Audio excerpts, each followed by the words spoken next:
For 1,000 years, the Channel coast has been the first point of attack. From 1066 to 1945, castles and pillboxes have helped defend this coastline from invasion. But this week, fortifications of a different type are required. This week, Bryson and Brooks are invading and making war amongst the sandhills and the solitude of Royal St George's.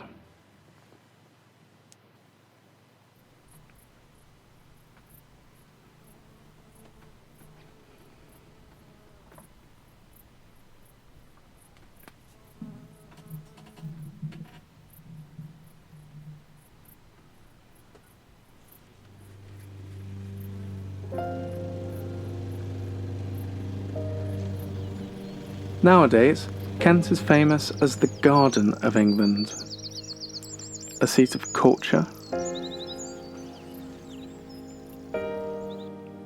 and of history.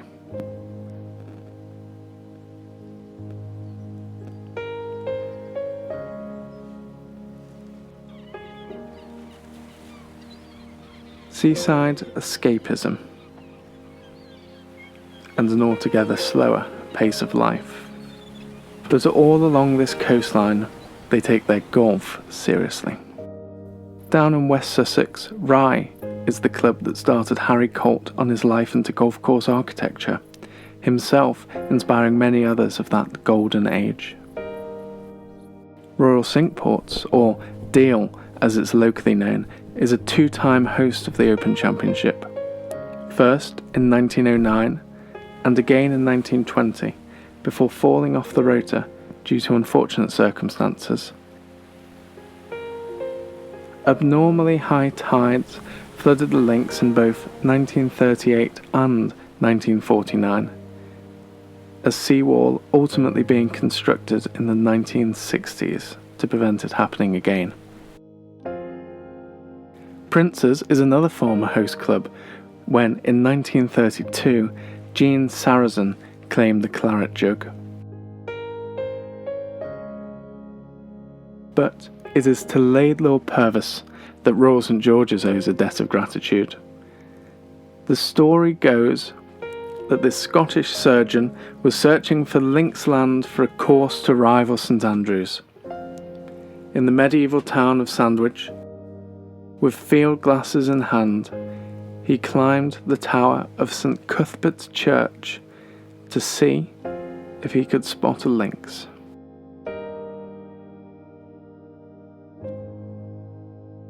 Looking out beyond the trees, beyond the agricultural land,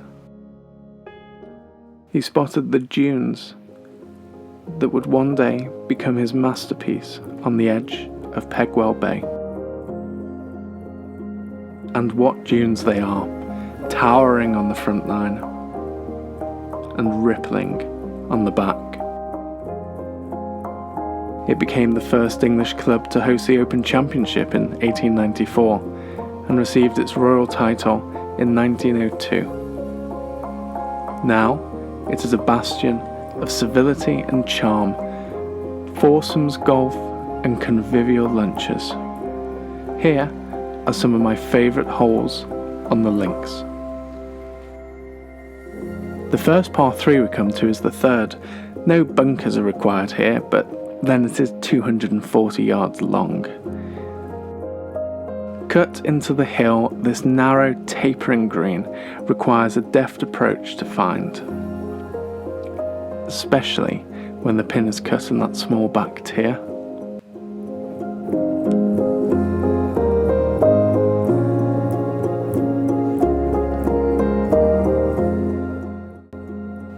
The fourth is a contender for the best hole on the property. A drive over the gaping Himalaya bunker might be fortunate enough to find the Elysian field, the flatter right-hand side of this otherwise rollicking fairway.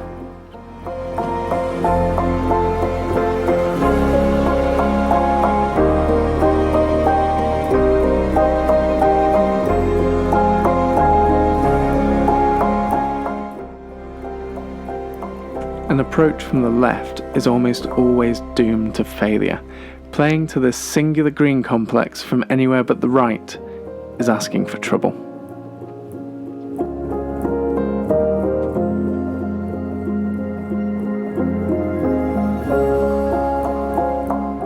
The fifth is another hole that asks a question on the tee. The conventional route is to aim down the right, ideally finishing on the small plateau known as Campbell's Table.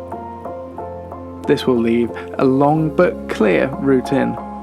Alternatively, a carry of some 320 yards is required to cut the corner, leaving only a short pitch.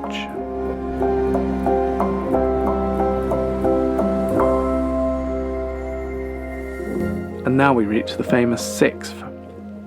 This iconic par 3 was originally blind, playing over the peak of the tallest dune to the left. Laidlaw Purvis was reminded of the Jungfrau Mountain in the Swiss Alps. Literally translated as young lady, the dune has been known as the Maiden ever since.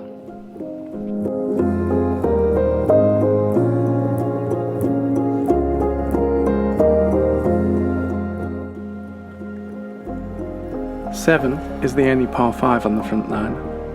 Those enormous bunkers were refurbished by Mackenzie and Ebert after the 2011 Open Championship. Perhaps no more than a visual hazard, you have to pick your line carefully from the tee, making sure you don't cut off more of the dogleg than you can chew.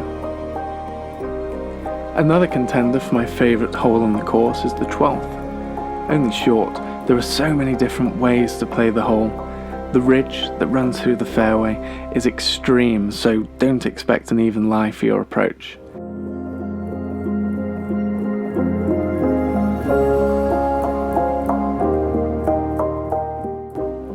And 13 is another with fabulous ridges. The one running down the fairway also runs through the green. Playing down to the lodge at Prince's, the rooms built on the site of the original clubhouse there. This hole marks a watershed point in the round. The largest dunes are behind us, and it's time to roll up our sleeves. 14 is another iconic hole. It is one of the most intimidating drives on the course, with the boundary fence running the entire right-hand side of the hole.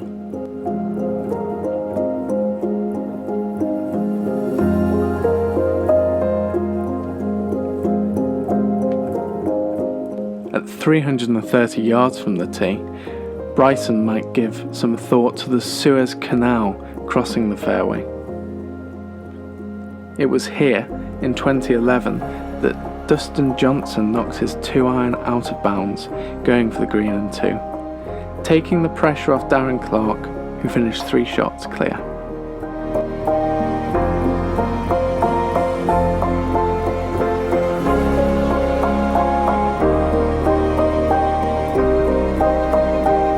'15 is another brute.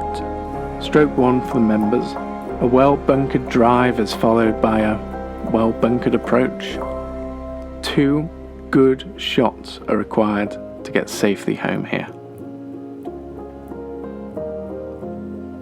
The final par 3, 16, will undoubtedly provide an amphitheatre of drama in the closing stages of this year's championship.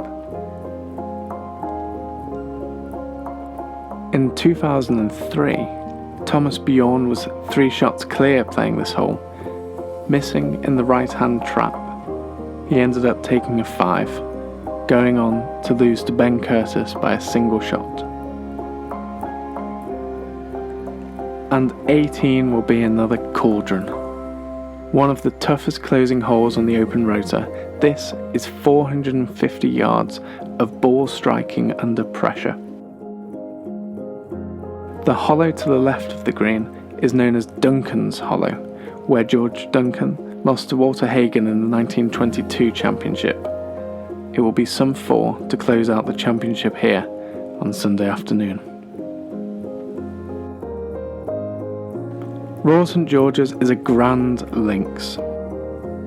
Laidlaw Purvis knew what he was looking for all those years ago, and the scale and the topography of the site is unmatched in England.